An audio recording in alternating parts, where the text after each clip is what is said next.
Assalamualaikum warahmatullahi wabarakatuh. Salam sejahtera untuk kita semua.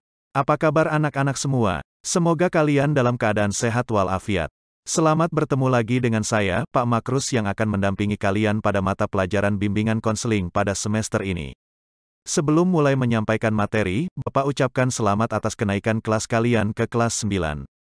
Semoga di kelas 9 ini, kalian lebih semangat dalam belajar sehingga kalian bisa sebaik mungkin menyiapkan diri untuk menghadapi kelulusan. Baiklah anak-anak, materi kali ini kita akan membahas tentang memahami minat demi masa depan. Menurut kalian apakah minat itu? Ada yang tahu?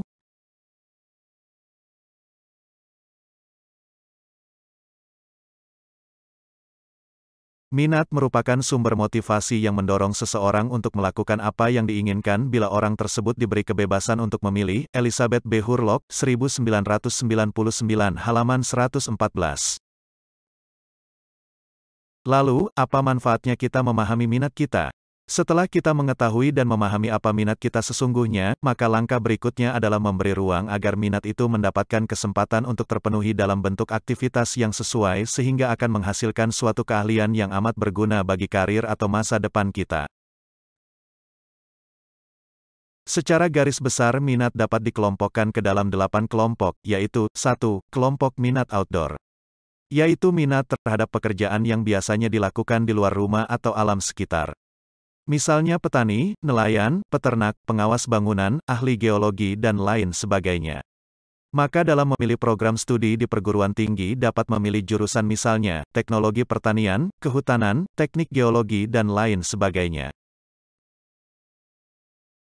2. Kelompok minat mechanical, yaitu minat terhadap pekerjaan yang berhubungan dengan mesin-mesin atau alat-alat teknik lainnya. Misalnya operator, teknisi, sopir atau kondektur, masinis dan lain sebagainya.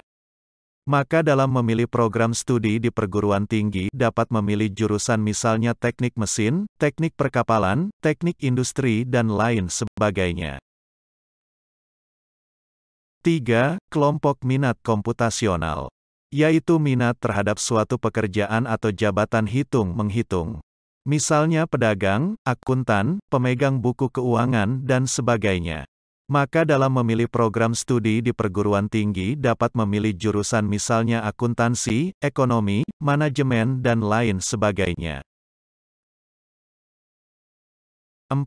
Kelompok minat sains, yaitu minat terhadap pekerjaan yang berkaitan dengan ilmu pengetahuan. Misalnya jabatan pengawas gunung berapi, ahli fisika, penelaah, dokter dan sebagainya. Maka dalam memilih program studi di perguruan tinggi dapat memilih jurusan misalnya meteorologi, geofisika, biologi, kedokteran dan lain sebagainya. 5. Kelompok minat persuasif, yaitu minat terhadap pekerjaan yang berhubungan dengan pekerjaan mempengaruhi orang. Misalnya, sebagai guru TK, SD, SMP, SMA, dosen, penjualan barang atau jasa, psikolog dan sebagainya. Maka dalam memilih program studi di perguruan tinggi dapat memilih jurusan misalnya pendidikan guru, psikologi, komunikasi, pendidikan dan lain sebagainya. 6. Kelompok minat artistik, yaitu minat terhadap pekerjaan yang berkaitan dengan kesenian.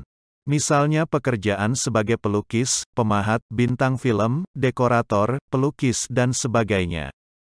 Maka dalam memilih program studi di perguruan tinggi dapat memilih jurusan misalnya seni lukis, seni tari, seni pahat, seni drama, dan lain sebagainya. 7. Kelompok minat literary, yaitu minat terhadap suatu pekerjaan yang berkaitan dengan tulis-menulis. Misalnya pengarang, wartawan, editor dan sebagainya. Maka dalam memilih program studi di perguruan tinggi dapat memilih jurusan misalnya jurnalistik, komunikasi, kesekretariatan dan lain sebagainya.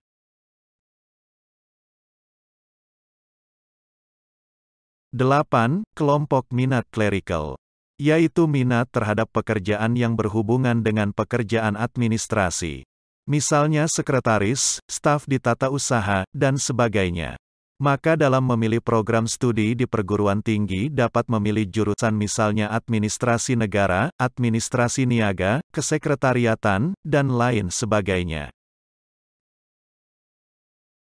Setelah mendengarkan deskripsi mengenai pengelompokan minat tadi, coba kalian renungkan dengan baik apa minat kalian masing-masing. Apakah minat kalian sesuai dengan cita-cita karir kalian ke depannya? Setelah kalian menemukan minat kalian masing-masing, kemudian buatlah rancangan aktivitas atau bentuk usaha kalian dalam mengembangkan minat tersebut sehingga nantinya menghasilkan suatu keterampilan atau keahlian yang dapat membuat kalian bisa mewujudkan cita-cita kalian di masa depan. Sebelum Pak Makrus menutup materi kali ini, Bapak akan memberikan sebuah quote dari Charles R. Swindoll. Hidup adalah 10% apa yang terjadi padamu, dan 90% bagaimana caramu menghadapinya. Semoga kalian dapat memahami materi hari ini. Terima kasih atas perhatiannya. Mohon maaf apabila ada kesalahan dalam menyampaikan materi kali ini. Dan marilah kita berdoa agar kita selalu diberikan kesehatan dan semoga pandemi ini segera berakhir. Tetap patuhi protokol kesehatan dengan memakai masker, jaga jarak dan sering mencuci tangan. Wassalamualaikum warahmatullahi wabarakatuh. Sampai jumpa pada pembelajaran selanjutnya.